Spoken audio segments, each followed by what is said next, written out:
पूरे लव हंसदा खबर किस खबर? से हमर स्वामी हुअन्ते। अच्छा से तुमको केबे बाहाई थिले? तो एते मोर मने नाही। अच्छा पिला छुआ के जण तमरो?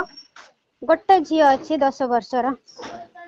अच्छा आ एबे एबे लव हंसदा कोठी एबे?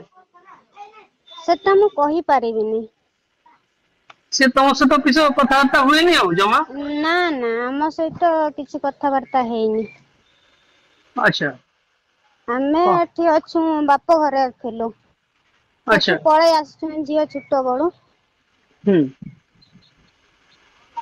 हाँ हाँ ତ ଏଠି ରହୁଛୁ ମୋ ବାପ ଘରେ। सी जमा तुमको फोन फान केबे करेनी? ନା ନା ଫୋନ ଫାନ କି କିଛି ଭଲ ମନ୍ଦ ବୁଝାବୁଝି ସେଟା କିଛି କହୁନି। अच्छा आ तुमे ताको फोन करो तुमे से तुमर फोन धरे ना धरेनी? ନା ନା ନା की ପାଇଁ ଅସୁବିଧା ହେଲା କି ପାଇଁ ଗଣ୍ଡଗୋଳ ତମ ସାଙ୍ଗରେ? ସିଏ ତ ଆମକୁ ଛାଡିକି ଘରେ ପଳେଇ ଆସିଲା ତ ଆମକୁ ଭଲ କଲାନି ବୋଲି ଆମେ ପଳେଇ ଆସିଲୁ ଆଉ ଏଠି ରହିଲୁ ଆଉ। ତମେ ଏବେ କୋଉଠି ରହୁଛ? ଏବେ ବାପ ଘରେ ରହୁଛି। ମନୋହରପୁରରେ? ଆଜ୍ଞା ଓହୋ ତମେ କଣ କେମିତି ଚଳୁଛ କଣ କରୁଛ? ଏମିତିଆ କାମ ଦାମ କରୁଛି ଲେବର କାମ ଆଉ। ଆଚ୍ଛା ଆଉ ଏଇ ଯେ ଲବ ହାଁସଦା ଏବେ ଗୋଟେ ସେ ଝିଅକୁ ଭଲ ପାଉଥିଲା ସେ ଝିଅ ମରିଯାଇଛି ଆଉ ଲବ ହାଁସଦା ନାଁରେ ଲେଖିଛି ଯେ ଇଏ ତାର ମାନେ ତାର ପାଇଁ ମରିଛି ବୋଲି ତମେ ଜାଣିଛ ନା ସେ ଜାଣିନ ସେ କଥା? ନା ନା ସେ କଥା ଆମେ ଜାଣିନୁ। ତମେ କିଛି ଶୁଣିନ କିଛି ବି?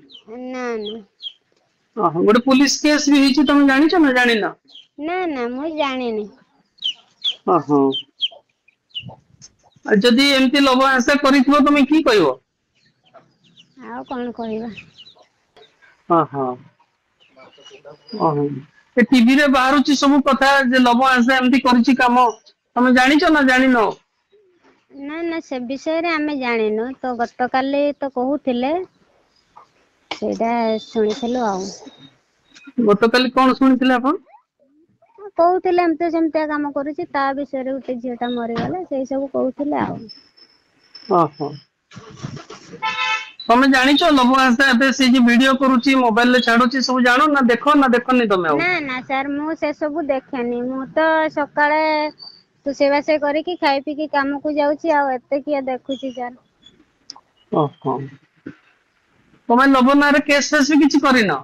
ନା ନା ଆମେ କେସ୍ ଫେସ୍ କିଛି କରିନୁ।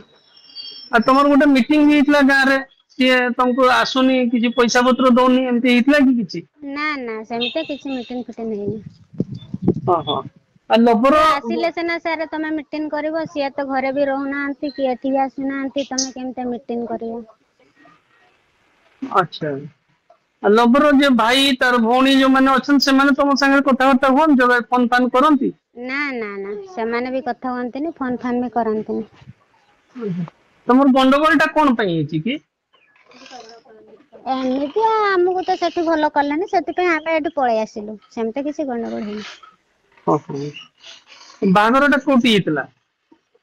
ଏଇଠୁ ଗାଁ ରେ ହେଇଥିଲା। ଏ ମନୋହରପୁରରେ? ଆଜ୍ଞା ଲବ ଆସିଥିଲା ଏଠୁ ବାହା ହେବା ପାଇଁ ବର ହେଇକି ଆସିଥିଲା? ଆଜ୍ଞା ତାଙ୍କ ପରିବାରରେ ଆଉ କିଏ କିଏ ସବୁ ଆସିଥିଲେ? ତାଙ୍କ ପରିବାରରେ ତାଙ୍କ ବାପା ଆସିଥିଲେ ମା ଆସିଥିଲେ ତାଙ୍କ ଦିଦି ଆସିଥିଲେ।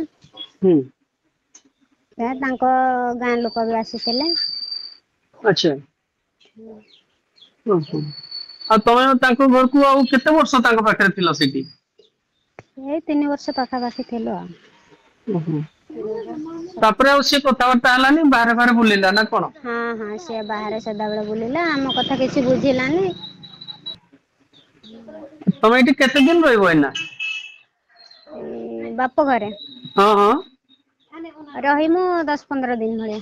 ଆଚ୍ଛା ଆଚ୍ଛା ଆଚ୍ଛା ଆଉ ପୁଲିସ ଫୁଲିସ ବି କେହି ତମକୁ ପଚରା ପଚରି କରିନାହାନ୍ତି କିଛି ଖବର ନାହିଁ? ନା ନା କେହି ପଚରା ପଚରି କରିନାହାନ୍ତି। ଓହୋ ଆଚ୍ଛା ଆଚ୍ଛା ହଉ ହଉ